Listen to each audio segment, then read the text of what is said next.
Je ne sais pas si vous connaissez le Deep Web. C'est le web qui contient toutes les pages non indexées par les moteurs de recherche. Mon explication est simple, mais y accéder est beaucoup plus complexe en vrai.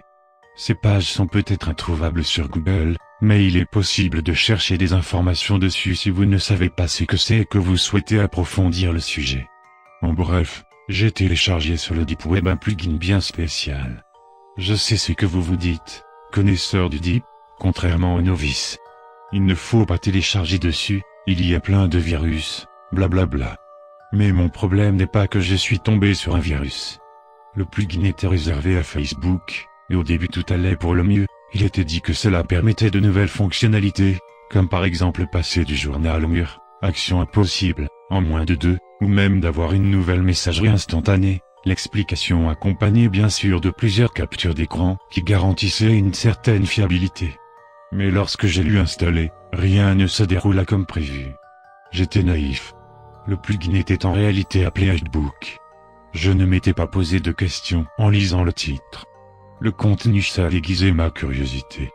Déjà, le plugin ne s'installa pas sur mon compte Facebook, mais sur une fenêtre à part. Le design de Hidebook était rouge clair, avec de grosses lettres blanches.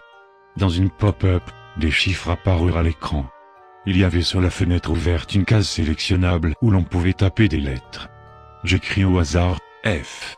Mes contacts Facebook dont le nom commençait par un F m'apparurent sous la case. Ne savant pas ce que je faisais, je cliquai sur le nom de ma cousine Fanny. Le compte à rebours se déclencha. La fenêtre vira soudain au rouge sang, et le bruit des nouveaux messages dans une discussion instantanée retentit, 10 fois plus fort que d'habitude. Chaque seconde s'écoulant était marquée par ce son, qui devenait de plus en plus dérangeant. Il restait à présent 22 heures avant que le compte à rebours ne se finisse. En descendant mon curseur sur la fenêtre, je vis un message accompagné de 2 boutons, oui et non. Vous venez de lancer un défi à Hidebook. Le rendre plus complexe? Curieux et excité, je répondis oui. Je dus choisir un nombre entre 1 et 21. Je sélectionnai le 20. Le compte à rebours se débita de 20 heures en 1 seconde. Sur mon écran s'afficha le message, analyse des données en cours. Suivi du lieu où habitait ma cousine, du nom du lycée où elle était, etc. J'eus un peu peur mais je me dis tout de suite, que toutes ces infos étaient inscrites sur Facebook, et que ce n'était pas un exploit de connaître tout ça. J'eus la présence d'esprit d'aller voir le mur de Fanny. Un statut récemment publié via son mobile indiquait qu'elle se trouvait dans un restaurant très connu dans sa ville, et qu'elle en adorait la nourriture. 9 personnes aimaient ça. Je fis de même. Je basculai ensuite sur Hidebook, et j'aperçus que la position exacte de Fanny était inscrite, c'est-à-dire le restaurant dont elle parlait dans son statut. Une carte s'afficha. C'était le plan de la ville de Fanny. De gros points rouges étaient visibles, un qui bougeait et l'autre, qui restait statique à l'endroit du restaurant. Le point se rapprochait de plus en plus de l'autre, qui devait représenter ma cousine, venant de nulle part. J'étais spectateur de l'avancement d'une personne, que je ne connaissais ni d'Adam ni d'Ève, qui allait faire je ne sais quoi avec ma cousine. Je commençais à prendre panique. Il restait 50 minutes. Qu'allait-il se passer? Je décidai de fermer la pop-up. Mon ordinateur ne répondit plus. Je voyais encore le compteur et les minutes défiler plus vite qu'à la normale. Le point avançait doucement, mais il atteindrait bientôt son but. J'appelais ma cousine. 1 fois. 2 fois. 3 fois et toujours la messagerie. Putain mais qu'est-ce qu'elle fout? Elle a toujours son portable sur elle d'habitude. Pensais-je. Mon stress montait, tandis que je laissais un message je constatais l'avancement du point rouge, qui s'avérait encore plus rapide. Fanny, j'ai fait une connerie je crois, c'est dur à expliquer, tu vas peut-être me prendre pour un fou mais... Plus que 20 minutes, puisque le compteur défilait anormalement. Prends garde à toi, mets-toi à l'abri. Ne pose pas de questions et fais ce que je te dis. Quitte le restaurant tout de suite. Rappelle-moi quand t'es en sécurité. Je dis ces mots d'une traite, comme pour m'en débarrasser le plus rapidement possible. Pour me rassurer, je pensais que Hidebook n'était peut-être qu'un fake pour effrayer les internautes, et que j'avais réagi comme le surfeur lambda. Il fallait être plus malin que ça. Oui, c'était cela, je m'étais sûrement fait berner. J'aurais bien voulu me complaire dans mon utopie mais les chiffres rouges sang sur l'écran me ramenèrent très vite à la réalité. Soudain, le compteur bloqua à 10 minutes 23. Ouf! Quelqu'un a réussi à arrêter Facebook.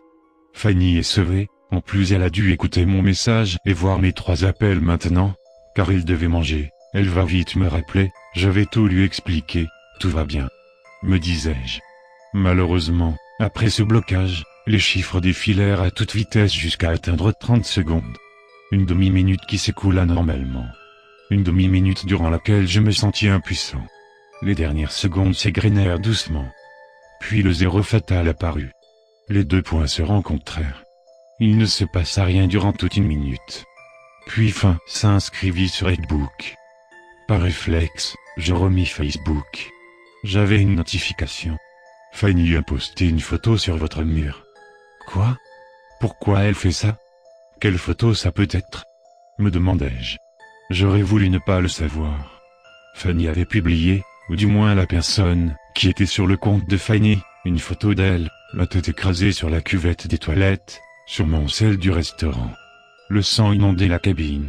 Ma cousine était morte et son cadavre était maintenant affiché sur mon mur Facebook. Dès la publication, beaucoup de mes amis se mirent à commenter, à dire qu'ils étaient choqués, qu'ils ne comprenaient pas ce que c'était. Ils signalèrent la photo.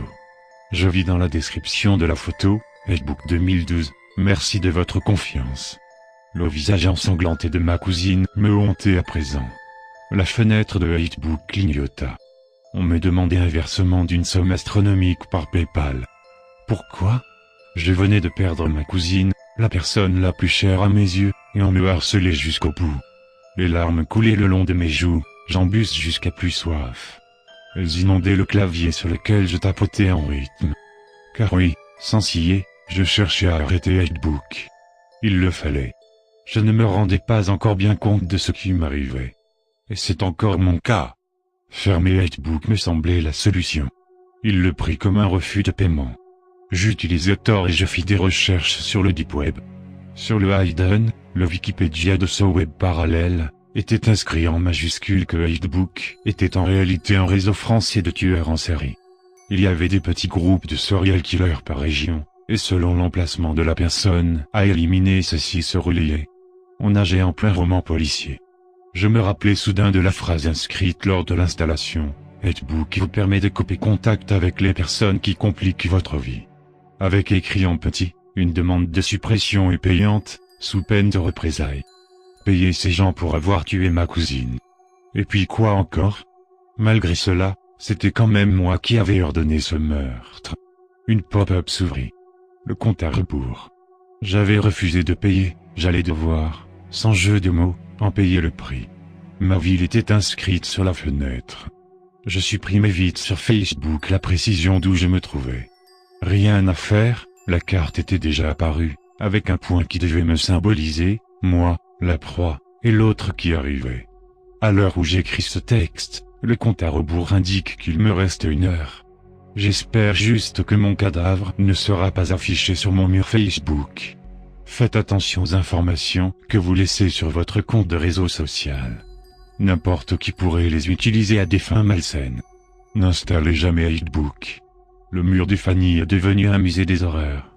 Le tueur continue encore de poster des photos de son cadavre, prises dans différents angles de vue.